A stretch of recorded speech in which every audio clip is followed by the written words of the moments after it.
Hi, I'm Shayna, and I'm here to talk about last week's episode of Real Housewives of Atlanta. So we start off, you know, same old, same old. We're seeing what everyone's doing. Todd and Kandi are talking. Todd is saying he's taking a break from drinking. It's just a detox, but he may go back to drinking later. Then we see Marlo talking about her boys, and then she makes a comment that Crystal's tired of them. She's ready for them to come back.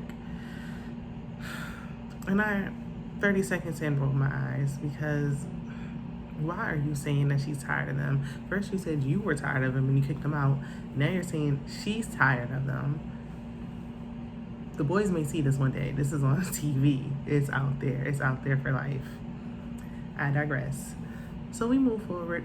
Then we actually end up seeing Drew and Kenya talking. Kenya calls Drew. She sees Drew, it has some tape on her face. She's wondering what she's doing. She's getting ready for the trip. She's getting her lashes done, getting cute, getting prepared. So they're having a little banter. They're talking about Sonya's party. Drew makes a comment about the parties, everything looking like it's from Party City. And I just found that funny because the way they dragged her last season for being cheap, with her, everything she had going on, it's kind of funny that she would say it was given Party City and it was cheap. But that's just my opinion. So Kenya makes a comment. She says her +1 that she was going to bring her cousin dropped out because she's sick. She's not feeling good. I actually, in the back of my mind, had the same thought as Sonya. I thought, maybe now, not to say that she's not, and I'm hoping that her cousin's okay, but I was thinking maybe she's using that as an excuse because that does tend to be the go-to when people don't want to come to functions or, if someone's not attending. It's easy to say, hey, I'm not feeling well. Given everything that's going on right now in the world, it's an easy get out of jail free card. So she says she's not coming. She tells Drew, so she's clearly giving Drew a second chance after last year, telling her something that was between them with the private jet when they were going to South Carolina, and Drew spilling the beans. Drew seems to have learned her lesson. I don't think she mentioned anything to anyone. Thank goodness. We didn't need that drama. So then we go to the next scene with Sonya and her husband, and they're working out with her brother-in-law, who happens to be her husband Ross's best friend from college. They all went to college together, and he married her sister. They're also all living in the house together, so they have the kids there. Everybody's running around. Me personally, I can't do it. The brother-in-law said that it's fine for right now, but he said, now ask me in 6 months, I don't know, but right now I'm okay. I don't think it's a nice size home, so there's nothing wrong with the home. It's just a little too confined for all those people, I feel. But then again, I haven't been inside the house, so we don't know what it's giving on the inside with the rooms. It just seems a little snug for the mama, the daddy, the sister, the brother, the husband, the kids, the dog. It's just a lot. But they're working out, they're getting ready. Sonya's saying that her brother-in-law was really fit in college. He used to play football and he can get them right. It seems like her and her husband are already in good shape, so they don't necessarily need him to get them right unless he's been training them all along. But I think they're pretty set for Jamaica, especially her husband. I'm not one to look at someone's husband, but Sonya's husband is easy on the eyes. I have to say that. So he said, I gotta get my six-pack right and all that. Sonya's like, you don't need to look good for anybody. You need to look how you normally look, or your everyday, plain old, same old, same old. That's how you need to look. And then she tried to say she was kidding, but we knew she wasn't kidding. I didn't even hear a hint of sarcasm in that. So they sit down after their little workout. Someone's son did a few sit-ups, push-ups. So they sit down and talk. And Sonya's asking, hey, are you ready to go out with the guys? To her husband, Ross. And he's like, yeah, when you guys are doing that drama, we'll be riding the ACVs and we'll be, doing all the excursions and going and doing all the activities. And Sonya's like, there's not going to be any drama. No, it's going to be a feel-good trip. Sonya, I'm glad you're being optimistic. But have you watched any season of Housewives? Not even just Atlanta, just any franchise at all. Or a reality show, point blank, period. We know they go on these trips for drama, especially you're going to be in Jamaica. The drinks will be flowing. There will be drama. So we get to the next scene. Drew and Ralph are in their living room having a little, playful time, joking back and forth. Ralph is messing with the AC. Drew said, no, it gets so cold, the kids get cold. And he said, the kids aren't here right now, and I don't want your wig lifting.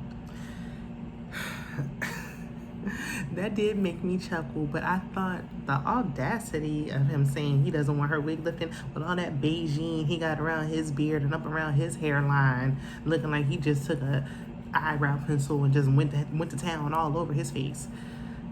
But okay, he always messing with Drew. And then he said, I love you. She said, do you? I think she meant that. So they get into talking about her son, Josiah, his stepson, their son together because he raises him. And she was asking him if he's going to adopt him. And he's saying that he changed his mind, he reneged. Unpopular opinion, because everyone's giving Ralph a hard time about him going back on his word about adopting Josiah. He's saying he talked to the biological father. The biological father said he wants to be around. If I'm not mistaken, he might have been in prison at one point, allegedly, because I'm not sure. I can't quite remember, but I think there was a reason why he wasn't around. So he spoke to him and he said he wants to be in his life. So Ralph took a step back. My thing is, everyone's jumping on him saying, how can he write a book about being a co-parent, but you don't really want to be a co-parent because you don't want to adopt him? You don't have to adopt a child to be a co-parent. We are co-parenting. I've been in a co-parenting situation myself. I have 2 children myself. I'm a single mother now, but with my ex, my son's father and my daughter's father, they co-parented pretty well. You don't have to adopt a child to love the child, to be there for the child. He is his stepdad. I think that he would have some say-so in what goes on with him. They can come to an agreement as far as that's concerned, but I do agree that he shouldn't take that away from his biological father. And ultimately, if they really are unsure, they should speak to Josiah and see how he feels, because he's a little older now where he can say what he wants.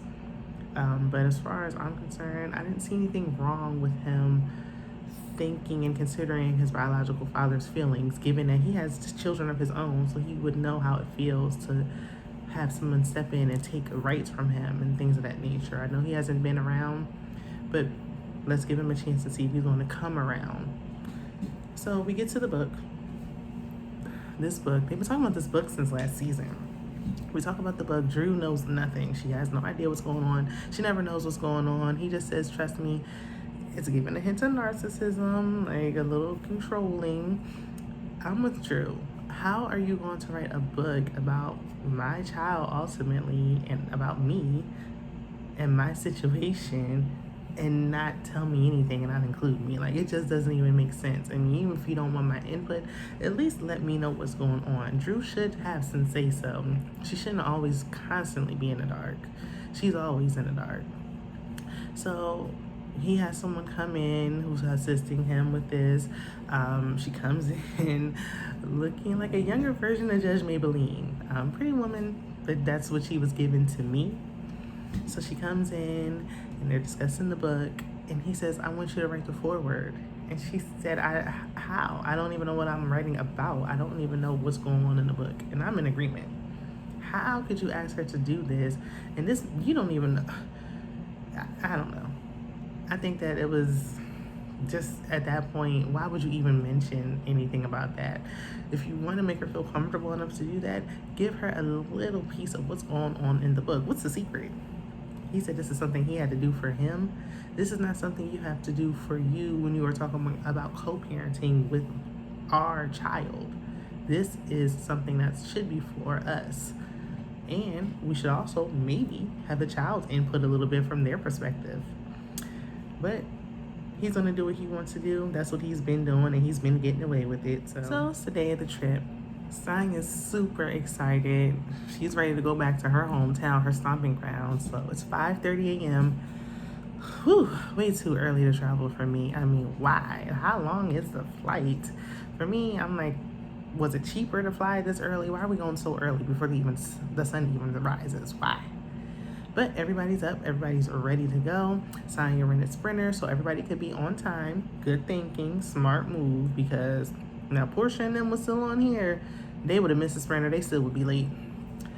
She makes sure everybody's on time, but Ross, her husband, realizes as soon as they get on the road that he forgot his passport. So he has to get an Uber, go home, get the passport, and meet them back at the airport, which he does. He ends up meeting them in time for the flight. Thank goodness. So Marlo comes out. She has a +1. She said it's just her florist. And I'm thinking, I could be on the show at this point. I mean, can I be a friend to the show? You're bringing a florist? Y'all just bringing any old body at this point. The florist barely even said anything the whole trip, at least this episode. So she brought her friend the florist. Sheree bought her friend, her random homegirl. You know, Kenya was there alone, as to be expected. So they get off the flight. They go ahead, they get in a Sprinter. They're going on their way to the hotel. And Sonya says, Kenya, what happened to your +1 in front of everybody? And I thought it was quite rude. Now, while I said earlier that I did agree, maybe Kenya could have been telling a story just to justify, hey, I invited someone, they backed out because they weren't feeling well. Even if she did or she didn't, why is Sonya so pressed? Like, who cares? Or the producers telling her to be this adamant about her bringing somebody, like, why does it matter? I don't see why Kenya needed to bring someone so bad. As we see, she didn't bring anybody, so leave it alone. You didn't have to call her out in front of everybody. You didn't have to embarrass her. So Sonya moves on and says, oh, can everybody introduce whoever they brought with them? We might not know your +1s. Everybody's going around. The husbands are introducing themselves and making little jokes. And we finally get to the destination safe and sound. So they make it to the destination. They're at the hotel. Todd refuses to drink. He's sticking to his drink detox. He said, I don't want it. When I'm ready, I'm going to drink. Until then, I'm not drinking. So everybody gets on the carts. They're getting ready to ride to their rooms. While they're riding to their rooms, Kenya sees a little piece of eye candy over there. So she's looking at him. He's looking at her. They're making eye contact.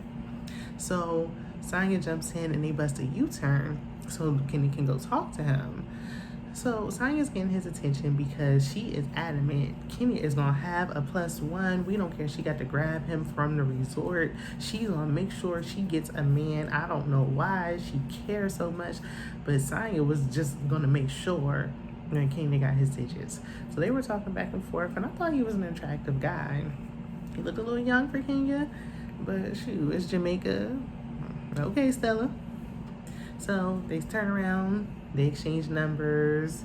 Sonya's like, are you here alone? And he's like, oh, I'm with my brother. And she's like, that's not what I meant. You know what I meant. So he was alone, free and available for Kenya. He saw Kenya looking good. So, I mean, only a fool would pass that up. So as they're doing that, Candy's like, they need to come on. I'm hungry. Like, I need something to eat. I'm tired. Like, you hangry?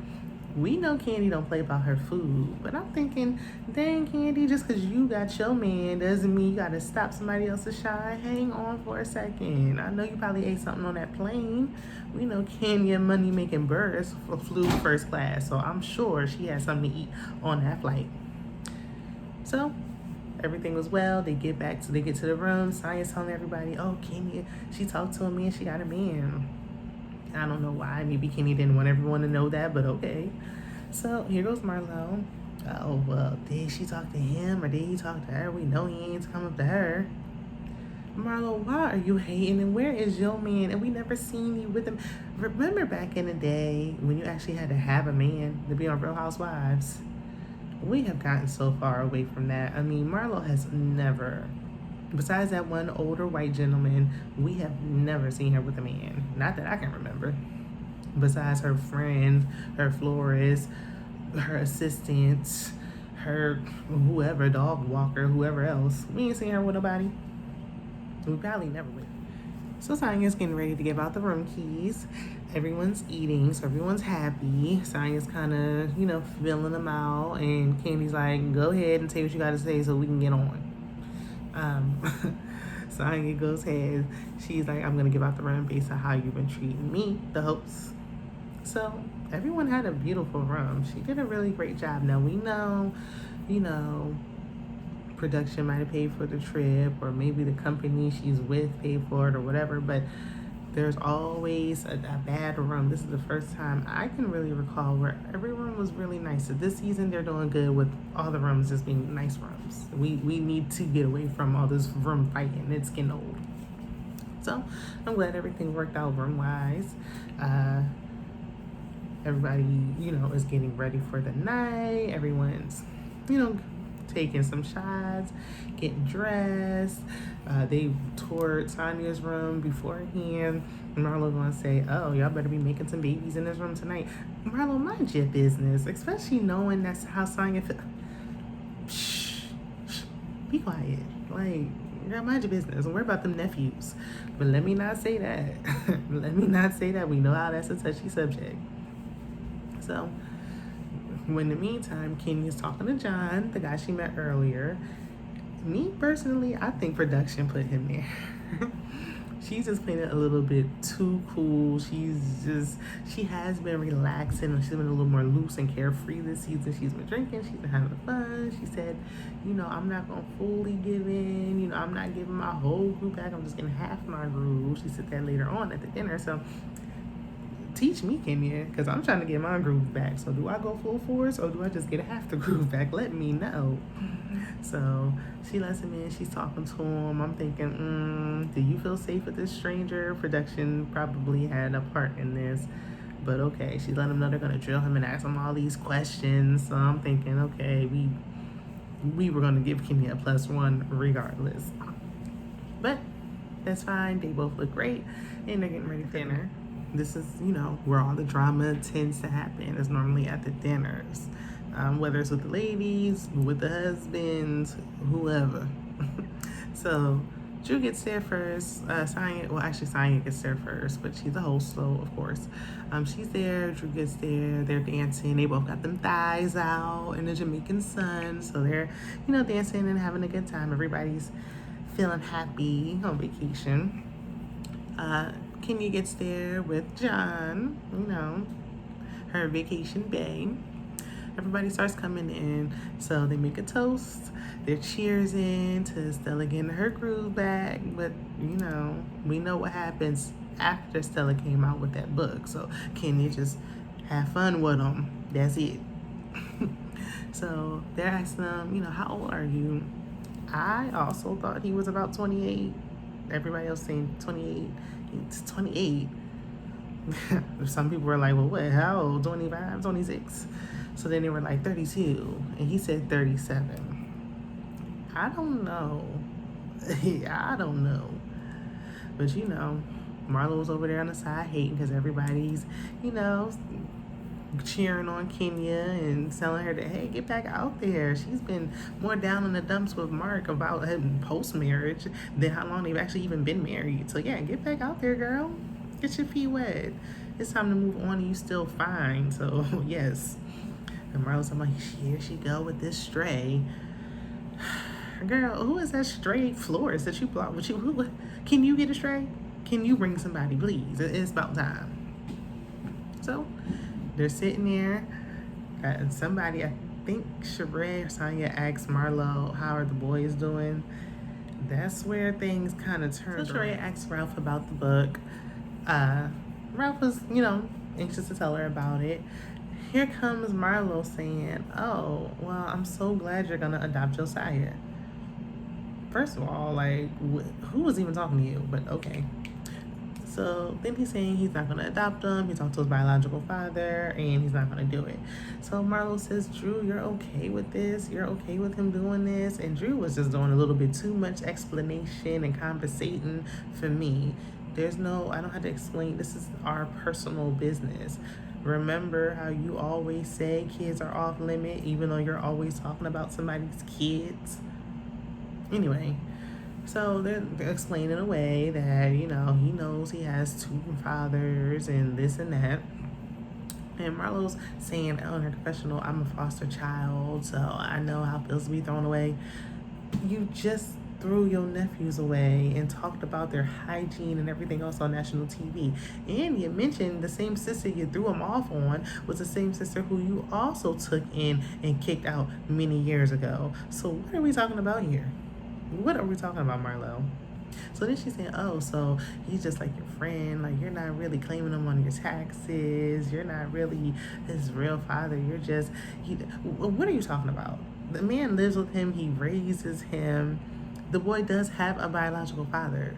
So we need to consider him. I mean, what are we talking about here? Either way, that's none of your business. So Kandi stepped in. Thank goodness somebody did. I was in agreement. Marlo, why are you going so hard when you kicked your nephews out? So Marlo saying, oh, everybody, why would you bring that up? Everybody didn't know that. And this, I'm so hurt by this. Girl, say them crocodile tears. That victim mentality you trying to deflect is not going to work. Nobody cares. You use those boys for a storyline. We all know it, whether you admit it or not. So Kandi's like, you got your own situation you need to be worrying about. And she does. So then Marlo goes ahead and decides to mention that Kandi's taking care of Todd. And she's talking about how are you degrading your husband by putting your mama over him. Now I know Mama Joyce at home talking about, now how I get in this? Shout out to Nene Leaks because what? What does she have to do with anything? And Marlo is good for that. She will bring up somebody or something that's completely irrelevant because she don't know how to read, she don't know how to clap back, and she don't have nothing on Kandi to say, really. So she turned around and said that. Now, she didn't go as far as some other people did, but she said enough. Why are you degrading Todd to try to get your point across? It was unnecessary. You trying to take the heat off of you by putting it over there. Can't take care of her man. Can't take care of her man. She can afford to, but we know that that's not the case. We know Todd works, so we need to stop with those tired reads from 10 years ago. We really do. So Kandi's like, okay, and she's talking about how she was taking care of Melvin, her cousin who's really like her son, nephew. And she's like, yeah, and I'm still in his life and I never put him out. So Marlo going back and forth. It's getting good at this point. I mean, not as good as Claudia and Nene good, but it's getting spicy. So at this point, Kandi has had enough with Marlo because everybody knows don't talk about her man, her mama, or them kids. Everybody know that. And that is why we need Nene back on the show. But that's neither here nor there. So they start going back and forth. It's getting heated. It's getting spicy. Not as good as Claudia and Nene spicy, but it's getting there. It's getting hot. So then Marlo says, oh, you putting your man yet? Todd don't got no money. You taking care of him. And Kandi said, that's not true. And Marlo said, oh, so your mama's a liar?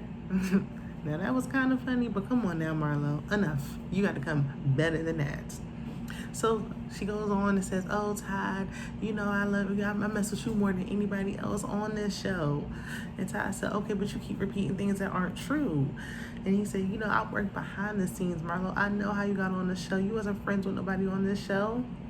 You paid your way. You had to pay to play, allegedly. So I was behind the scenes. And she said, no, Phaedra brought me on. We know just because somebody brings you on don't mean y'all know each other. Just like Drew and Sonya this season. Come on now. So he said, no. You wasn't friends with nobody on this show. He said, I said what I said. Period.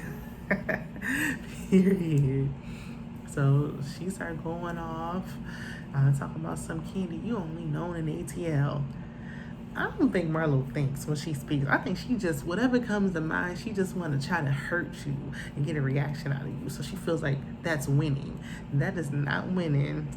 You might have won for the second, but you lost the fight and the war. You didn't even, it ain't did what you thought it did. It didn't.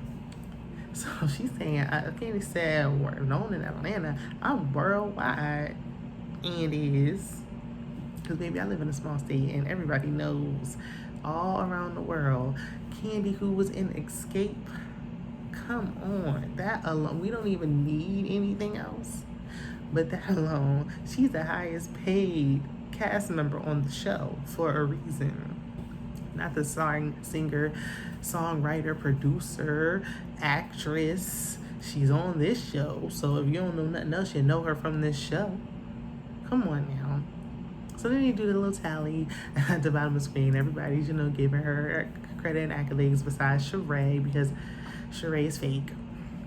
Sheree, who has nothing going on, like Sonya said earlier, spring, summer, September, never gonna come out. So when is Dwight coming on? Fashion show with no fashions.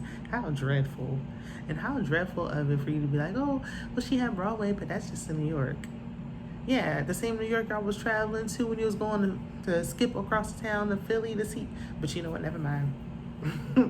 You didn't have nothing going on while you were sitting up there, putting money on somebody's books. Worry about that. Anywho, then Kenya, here she go, saying, oh, you worldwide for going around being a H-O-E with those elderly men that you messing with, putting baby powder on elderly men. Now that was funny. So things got heated, they got spicy on this episode. So Mayanda's husband is just over there. Her Caucasian persuasion is over there getting his life. I'm glad she bounced back after that Neo situation, but that's a different story for a different day. Anyway, he is over there cackling, hollering, slapping his knee. He is like, ooh, seeing it on TV is one thing, but seeing it in person, he is hollering. As that's going on, Kenya's little boo thing disappears. I didn't notice that he was gone. The production just showed him walking away. He didn't say bye, nothing. I mean, did he even tell Kenya he was leaving? He bounced. He got about out of there. He said, this is too much drama for me. I played my part. I answered my questions. We are moving on. So Kandi and Marlo still yelling back and forth. Sonya trying to reel them in. So Marlo says, oh, I think Marlo said, I'm sorry, Sonya. Like, she's trying to tell them, like, they're small children, to do better, basically, and get their act together. Because this is still a work trip for her. Why she would bring them on there, well, I don't know. Maybe that's what helped her get the extra free rooms and everything. Kill two birds with one stone. I see you, Sonya. Getting paid twice on a trip. That's how you do it. But do we need Sonya next season? The jury's still out on that one.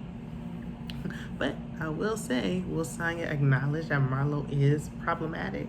Or is she still going to be in denial and still trying to blame everybody else? Because Kenya didn't have nothing to do with it this time, so you can't blame her. Drew was hush mouth. You can't blame her. This was Marlo. I mean, yeah, Kandi did ask the question, but Marlo took it up 10 notches.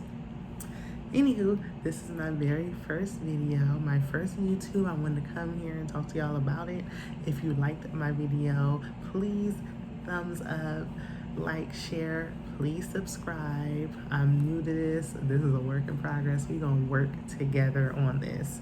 But I'll be happy to do more videos. Let me know what you want me to do in the comments. And let's talk about this show as well down in the comments. Thanks. Bye.